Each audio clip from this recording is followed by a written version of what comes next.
Il est 19 h, bonsoir à toutes et à tous, ravi de vous retrouver pour votre journal. Revenons sur le discours du président de la République hier à la Nation devant les deux chambres du Parlement réunies, un discours au cours duquel il a présenté le bilan des 4 années de réalisation et d'acquis dans tous les domaines.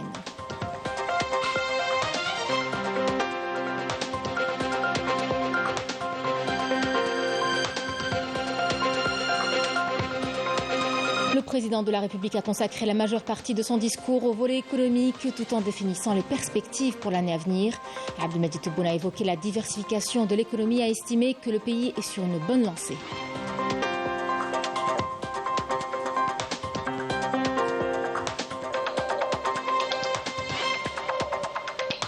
Un discours très suivi qui a suscité beaucoup d'engouement de la part d'ici et d'ailleurs. Celle du sud du pays a salué le dévouement du président de la République, notamment auprès les projets de développement initiés dans ces régions. Notre communauté établie à l'étranger a également tenu à remercier le chef de l'État pour les nombreuses mesures prises à leur égard.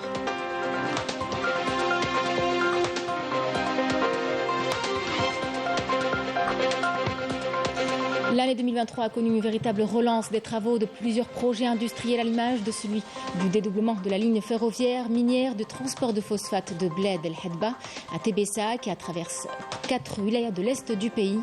Un projet qui ouvrira des perspectives prometteuses de développement économique.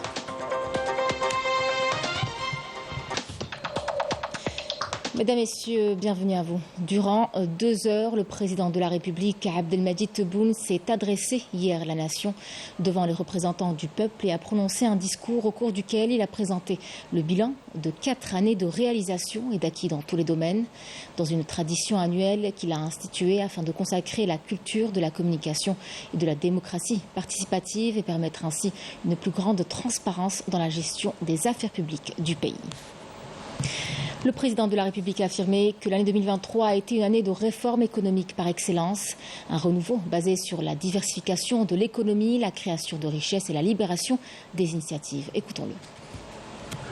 لقد جعلنا سنة 2023 سنة الإصلاح الاقتصادي بامتياز، حيث أطلقنا ورشة كبرى لبناء نموذج اقتصادي جديد قائم على تنويع الاقتصاد وخلق ثروة وتحرير المبادرة من خلال إصلاحات عميقة وواسعة جاء في صدارتها القانون الجديد للاستثمار وفق تصور يتماشى مع متطلبات تحسين مناخ الأعمال ويضمن الاستقرار والأمن القانوني ويكرس الشفافية والمساواة بين المتعاملين ويحقق القطيعة الصريحة مع الممارسات البائدة السابقة.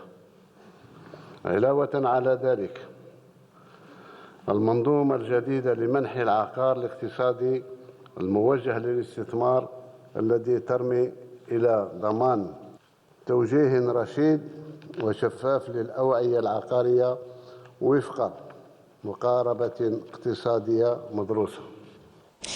En passant en revue les réformes engagées par l'État pour l'accompagnement de la dynamique économique, le président de la République a mis en exergue les grands pas accomplis par l'Algérie dans le domaine de la numérisation qui touchera tous les secteurs d'ici la fin du premier semestre de 2024. On écoute le président de la République. على رقمنة البلاد لأن كل ما صار في البلاد كان تحت غطاء ضبابية كلية ولا أحد يرى ولا أحد يسمع. كل شيء يدبر بليل ويدبر تحت الطاولة حتى أصبحنا نجهل كثير من الأمور على اقتصادنا وعلى احتياطاتنا وغيرها. إذن دخلنا في الرقمنة واعتقد أن الفصل فيها نهائيا خطينا خطوات كبرى في وزارة المالية في وزارة التربية وفي وزارات أخرى واعتقد أن نهاية السداسي الأول تاع سنة 2024 نكون انتهينا من عملية الرقمنة. Le président de la République a réaffirmé l'importance qu'il accorde aux start-up et aux jeunes innovateurs porteurs de projets en application de son engagement à créer une nouvelle génération de jeunes entrepreneurs. On l'écoute. أولينا اهتماما خاصا لإنشاء نظام بيئي وطني للمؤسسات الناشئة باعتباره قطاعا واعدا لحامل المشاريع من الشباب المبتكرين لتمكينهم من كسب رهان اقتصاد المعرفة وضمان مساهمتهم في خلق الثروة وتجسيد التحول الرقمي. أنا أفتح قوس بسيط فقط لأشير أن هذه كانت من التزاماتي أني سأضيع الثقة في الشباب سياسيا واقتصاديا لخلق جيل جديد من المقاولين، وعلى أساس ذكر المؤسسات الناشئة لستارت اب كنا احنا آخر دولة في إفريقيا. اليوم تصنيفنا راه في وسط قائمة تاع الفريق، وإن شاء الله نمشي إلى أبعد.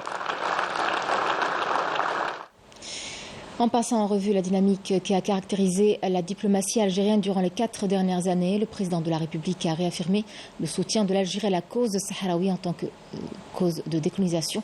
On l'écoute.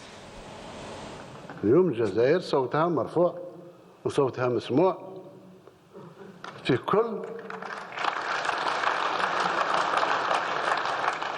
المحافل الدولية، كل المحافل الدولية. إذن بالنسبة للسياسة الخارجية نتاعنا احنا ندافع بشراسة على مبادئ سياسية نتاعنا تاع ثورتنا ومبادئ وقيم تاع البشرية اللي مبنية عليها البشرية، وما نتخلاش على الدول الضعيفة.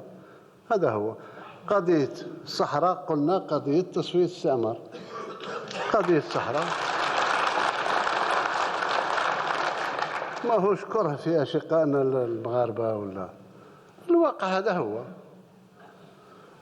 ملف الصحراء الغربية ما زال على طاولة لجنة تصفية الاستعمار للأمم المتحدة.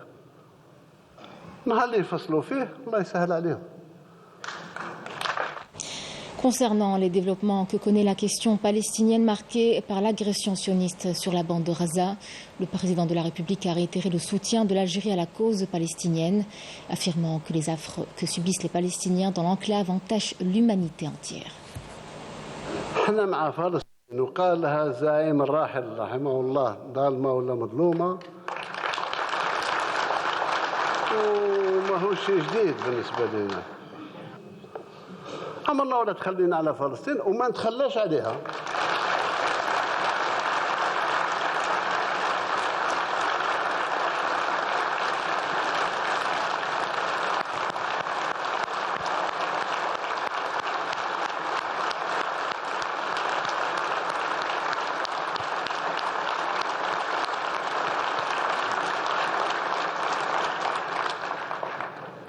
ما نتركش فلسطين الهمجية اللي راها فيها اليوم. غزة وصلت عار على البشرية، مش إلا على الدول العربية ولا على البشرية كلها.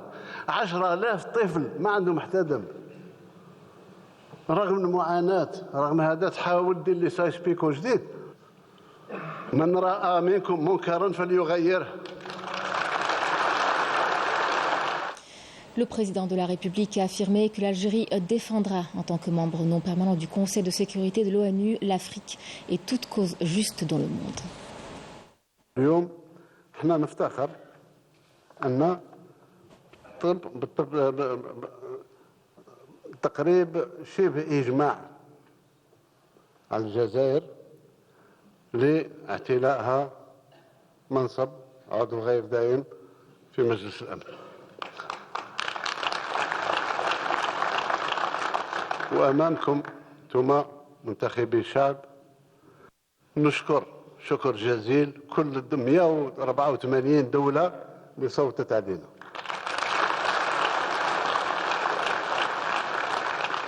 تخلوا 4 دول فقط، ما الآخرين كل صوتوا على الجزائر، وهذا شرف للجزائر هذا الإجماع هذا. إذن نلعبوا إن شاء الله دورنا في مجلس الأمن لصالح الأشقاء ولصالح الأفارقة ولصالح الأمة العربية. Réaffirmant l'intérêt que porte l'État aux membres de la communauté nationale établie à l'étranger, le président de la République a rappelé à la fin de son discours à la nation les différentes mesures adoptées en leur faveur, annonçant une réduction de 50% des tarifs des billets d'avion pour leur permettre de passer le mois de Ramadan dans le pays. Écoutons-le. ما نكملش التدخل تاعي بدون ما نذكر ناس عزاز علينا وعزاز عليكم، هو أكبادنا لها في الخارج، أولادنا، جالية جزائرية في الخارج. أنا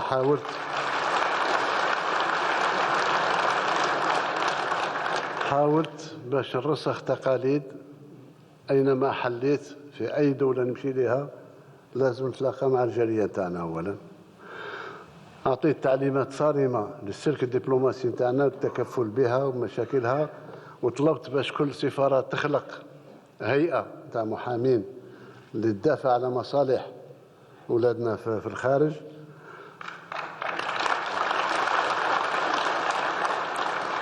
وفي رمضان إن شاء الله نجيب الأولاد نتاعهم في الراحة هنا كولونيز فاكونس، وفي رمضان باش نخليهم يتواصلوا مع الوطن تاعهم نوعدهم بتخفيض تاع 50% في التذكرة.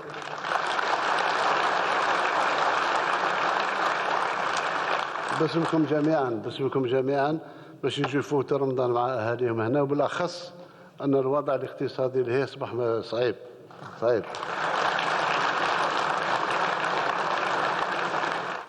Le discours prononcé par le président de la République, Abdelmadjid Tebboune, hier à la Nation devant les deux chambres du Parlement réunies, une tradition annuelle qu'il a instaurée afin d'évaluer les réalisations de la situation politique, économique et sociale du pays. Yasmine Massaouti.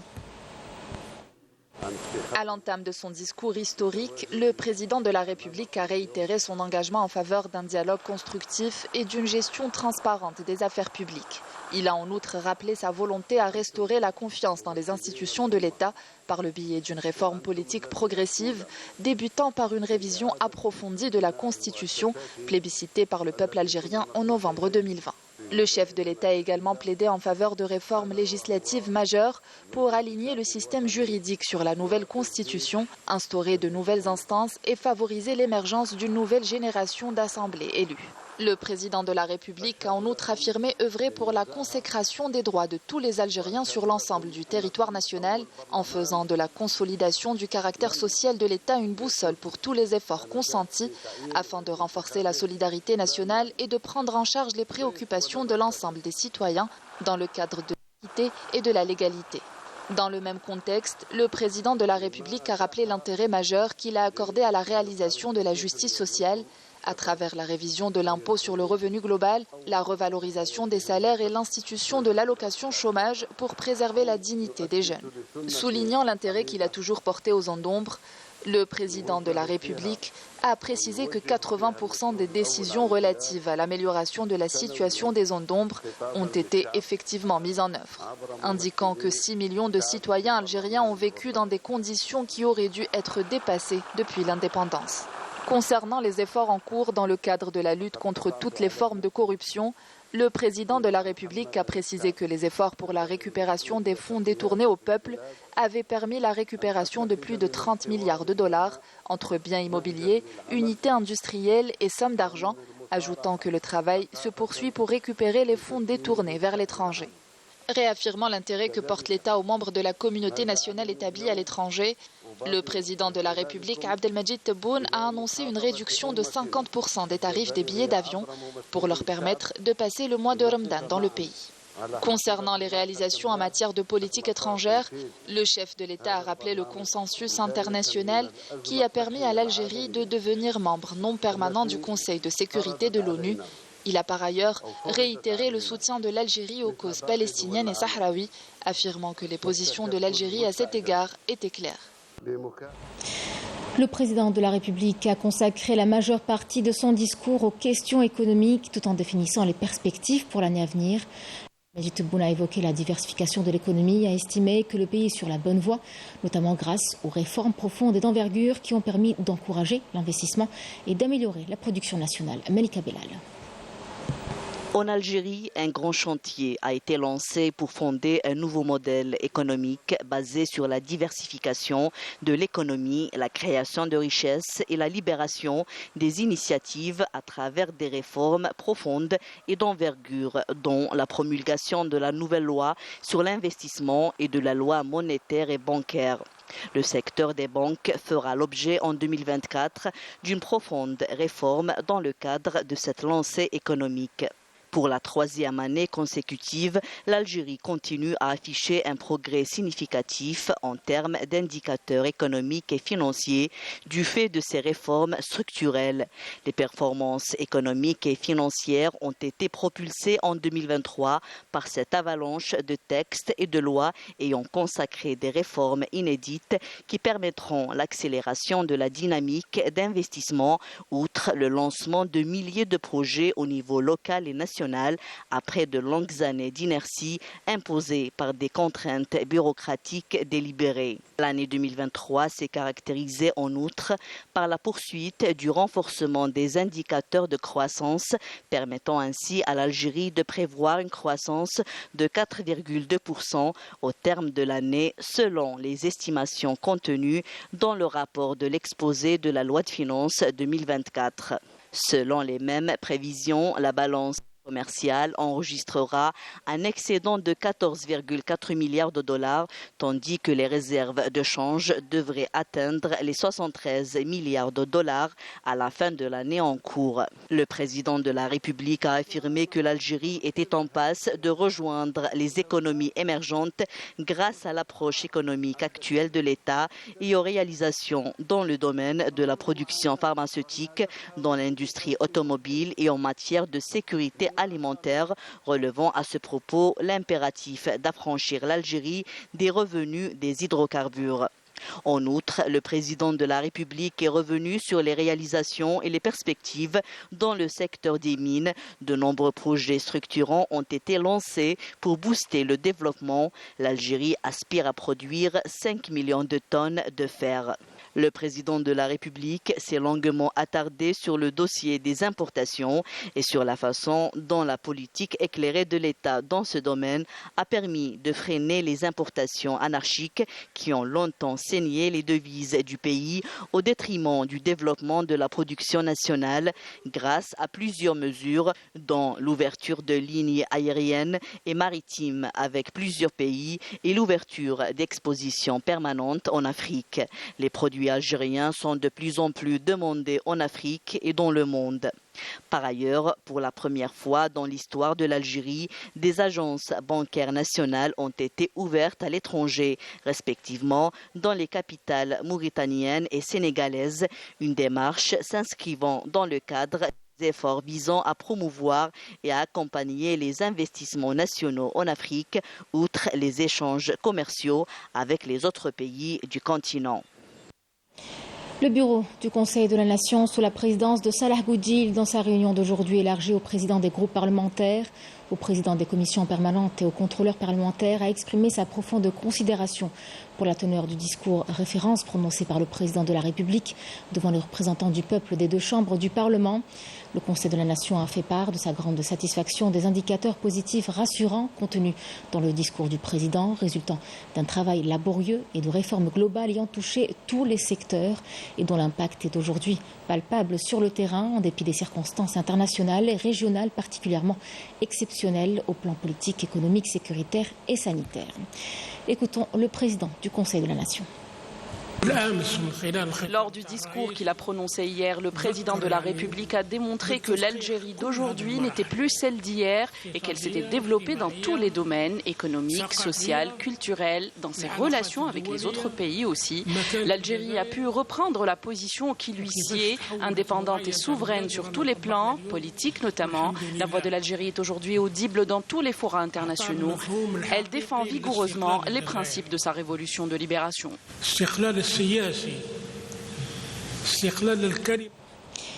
Un discours très suivi qui a suscité beaucoup d'engouement de la part de la population. Celle du sud du pays, notamment celle d'Ilizi, n'a pas manqué de saluer les engagements et le dévouement du président de la République envers son peuple. Il faut dire aussi que les nombreux projets de développement initiés dans la région à point nommé répondent aux préoccupations de la population locale. Yamina Saïdji. C'est avec beaucoup d'optimisme et un grand intérêt que les habitants et les notables du Tassili Najer ont suivi le discours du président de la République à la nation devant les deux chambres du Parlement réunies, saluant son dévouement envers les Algériens ainsi que la concrétisation de ses engagements sur le terrain, en particulier en ce qui concerne le développement des régions du sud et de l'extrême sud du pays, ainsi que la consécration du caractère social de l'État. En tant que citoyen, je dirais que chaque point abordé par le président de la République à travers cette tradition annuelle qu'il a instituée est important, sensible et stratégique. Je peux déjà vous dire que tous les habitants des wilayas de Tamanrasset, El Menia et toutes les autres wilayas du Sud saluent la fidélité du président de la République à ses engagements, notamment le lancement du projet de ligne ferroviaire.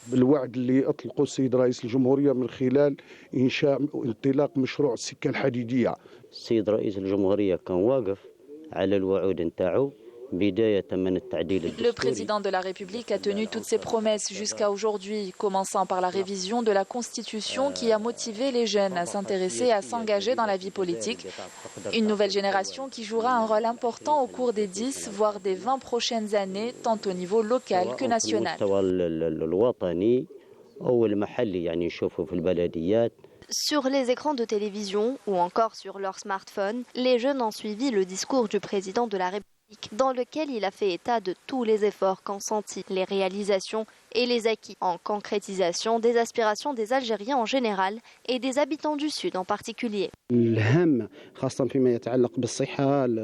promulgation de nouvelles lois et la révision de certaines dans plusieurs secteurs clés, tels que la santé ou encore l'éducation, constituent des démarches importantes qui ont permis au peuple algérien d'accéder à la prospérité et au bien-être tant escompté.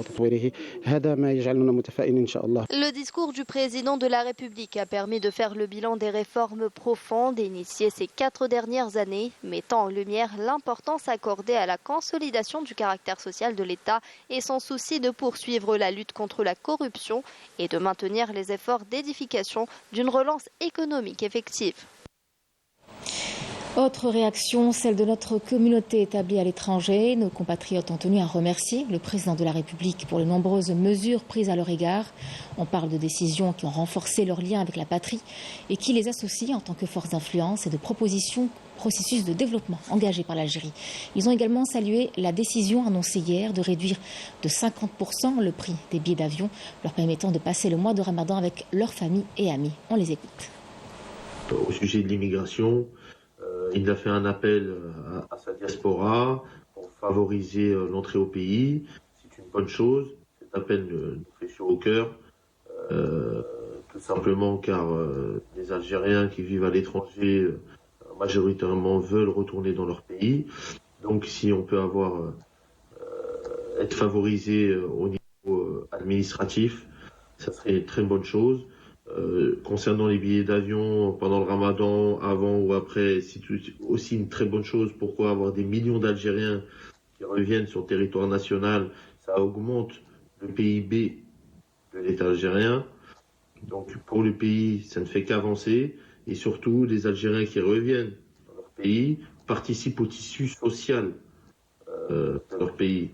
Donc favorisent l'amélioration et participent au développement durable économique de notre pays. J'ai suivi en direct le discours du président, notre président Tebboune, que je remercie pour les initiatives qu'il a prises, à savoir réviser le prix des billets d'avion pour qu'on puisse avoir un accès plus abordable déjà pour la diaspora algérienne, les relations avec les ambassades et les consulats pour qu'ils puissent nous accueillir et que les démarches qu'on puisse faire administratives ici auprès des consulats, qu'on nous facilite la tâche, les investissements pour nous, pour pouvoir intégrer l'Algérie et puis proposer des actions, un partenariat, faire une vraie passerelle entre nous ici et l'Algérie. Je peux que remercier le président d'avoir pris, il était temps de prendre des initiatives comme ça. On répondra massivement et favorablement à cette main tendue pour notre jeunesse, pour notre pays, pour notre patrie. شفنا الديسكور تاع السيد الرئيس زعما صافي بليزير خويا والله صافي بليزير كاين اللي عنده 3 زونفو 4 زونفو راك فاهم باش يهبط للبلاد غادي يقابلوا واحد 9000 يورو خويا بصح كي دار لها هكا 50% بليزوما زعما كيما نقولوا هذيك المبلغ اللي يبقى له نجم يصرف في البلاد نجم يعاون خوته وصافي بليزير ان شاء الله يخلي لنا السيد الرئيس ونكملوا في هذا الطريق ان شاء الله. نشكروا فخامه السيد الرئيس على المبادره هذه يعني الحمد لله درك اونصون باللي راهم يتهلاو فينا وان شاء الله التطبيق اللي تري امبورطون والله التطبيق يكون في اسرع الوقت ان شاء الله. L'année 2023 a connu une véritable relance des travaux de plusieurs projets industriels, à l'image de celui du dédoublement de la ligne ferroviaire minière de transport de phosphate de Bled El Hadba à Tébessa et qui traverse 4 wilayas de l'est du pays. Le rythme des travaux, vous verrez, a été freiné. L'objectif est de livrer les projets dans les temps impartis, ce qui ouvrira des perspectives prometteuses de développement économique de la wilaya. Dès son entrée en phase opérationnelle en 2024. Yasmine Massoudi. Les travaux du projet de dédoublement, de rénovation, de modernisation et d'électrification de la ligne ferroviaire minière de transport du phosphate de Bled El Hadba à Tébessa, traversant 4 wilayas de l'Est sur 388 km, avancent à un rythme satisfaisant. La partie reliant Djbel El Unq à Oued Kibrit a atteint un taux d'avancement de 82%. Ce projet s'étend sur 176 km. Tous les moyens humains et matériels ont été déployés par les entreprises chargées de sa réalisation pour finir les travaux dans les délais impartis.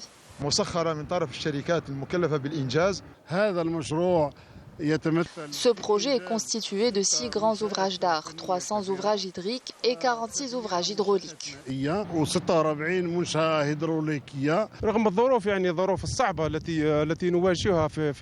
Malgré les difficultés rencontrées lors de la réalisation de ce projet, les employés de l'entreprise Infrarail sont à pied d'œuvre pour le livrer dans les temps.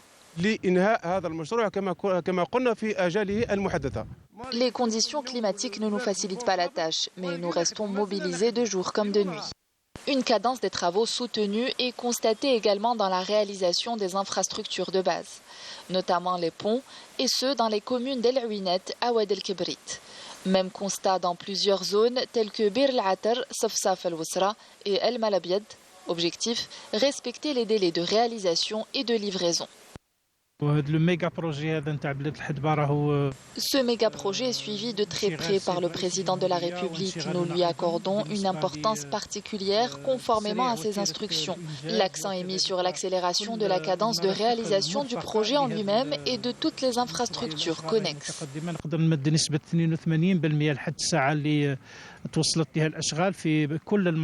Ce projet aura un impact économique, social, voire même touristique indéniable. Nous, les jeunes de la wilaya de Tébessa, sommes très optimistes quant à la réalisation de ce projet, dont nous attendons la mise en service avec impatience.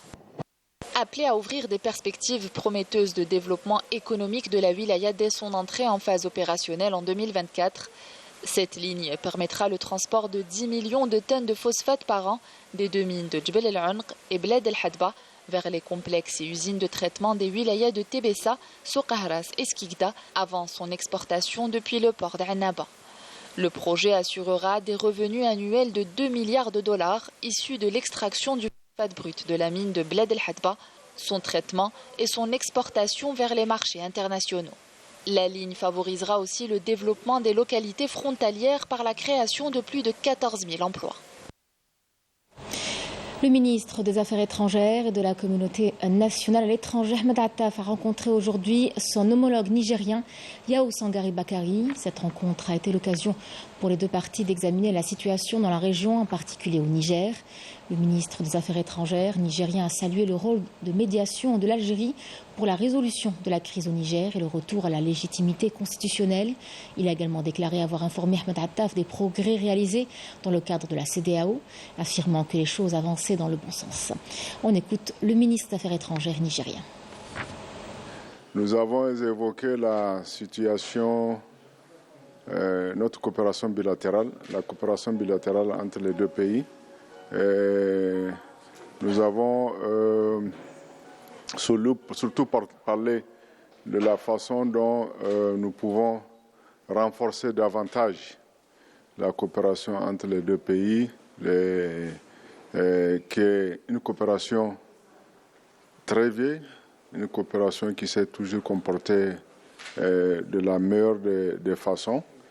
Nous avons évoqué des projets que nous avons en commun, des projets bilatéraux, notamment la transsaharienne, qui est une route qui est destinée à désenclaver un certain nombre de pays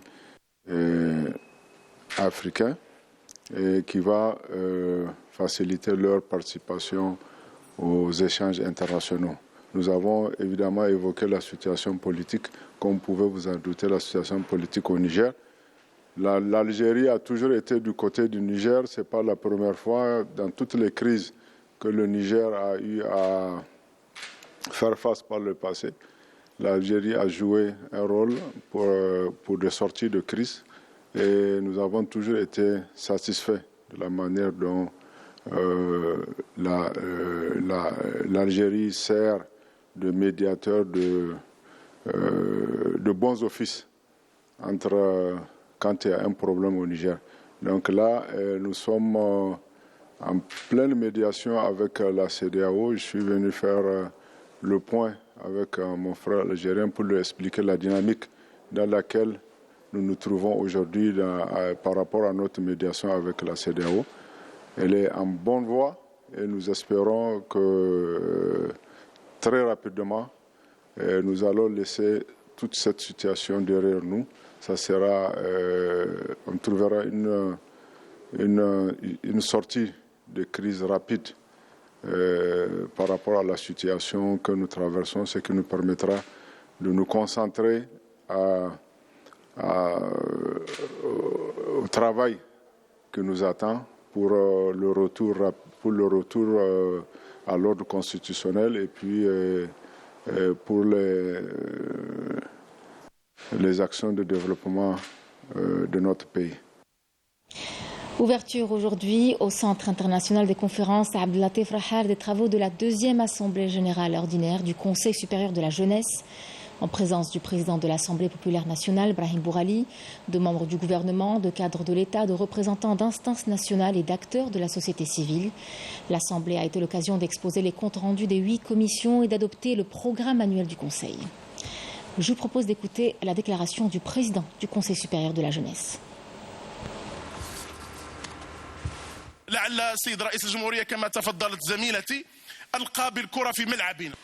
Comme l'a déclaré le président de la République hier, la balle est dans notre camp, nous les jeunes. Il a d'ailleurs réitéré à de multiples reprises qu'il n'y avait pas d'avenir pour ce pays sans la pleine contribution de la jeunesse algérienne. Il a également réaffirmé à de multiples reprises que les jeunes avec lesquels il veut construire cette Algérie nouvelle sont les jeunes intègres, honnêtes, motivés, animés d'une forte volonté, de la foi en un avenir meilleur et d'un amour sincère pour ce pays. Le Haut Conseil de la jeunesse, et je le dis avec beaucoup de fierté, est un échantillon représentatif de cette jeunesse sur laquelle compte le président de la République.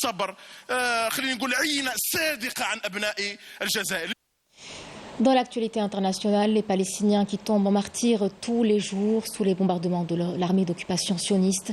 Ces dernières 24 heures, 241 Palestiniens ont été tués à Gaza et 2 autres en Cisjordanie occupés par des tirs.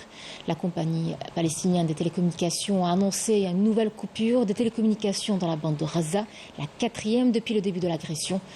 Il se dit profondément inquiète de la poursuite des bombardements de l'entité sioniste, ajoutant que ces attaques ne respectent absolument pas les principes du droit international humanitaire.